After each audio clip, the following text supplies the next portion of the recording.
Hello बच्चों, let's read the question. So the question here is 3 capacitor 2 microfarad, 3 microfarad and 5 microfarad can withstand voltage to 3 volt, 2 volt and 1 volt respectively.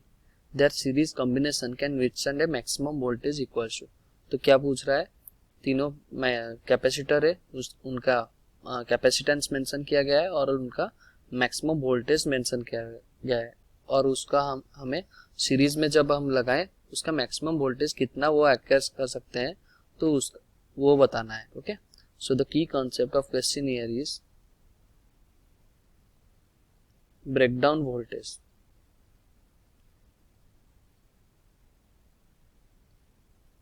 ये क्या होता है?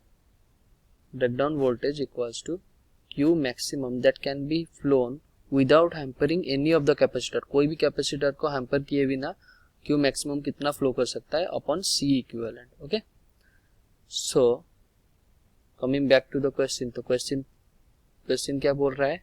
हमारे पास 3 capacitor ऐसे है, 2 microfarad, 3 microfarad and 5 microfarad. 2 microfarad, 3 microfarad and 5 microfarad और इनका voltage कितना गया है? 3 वोल्ट, 2 वोल्ट और 1 वोल्ट.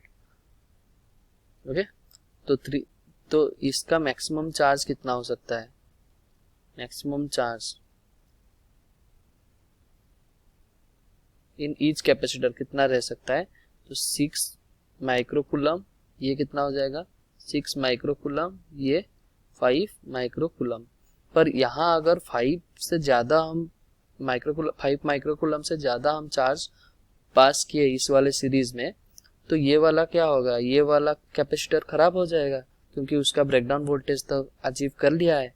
तो हमारा मैक्सिमम चार्ज कितना होगा? 5 माइक्रोकूलम. इतना चार्ज फ्लो करना होगा. So our voltage will be, हमें क्या पता है? V equals to Q upon C. तो Q हमारा कितना है? 5 माइक्रोकूलम अपॉन C इक्विवेलेंट.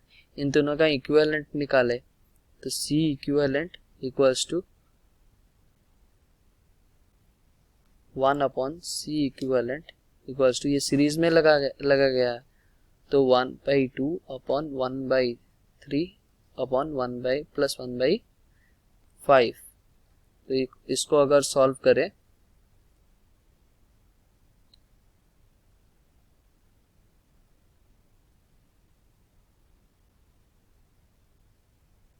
तो 31 अपॉन 30. सो C इक्विवेलेंट हमारा कितना आ गया? 30 अपॉन 31. ओके, सो इसका C लिख दे 30 अपॉन 31. तो ये वाला हट जाएगा. So our final answer is 31 upon 6 volt. Okay, so option B is our answer. Hope you understood well. Best of luck. Thank you.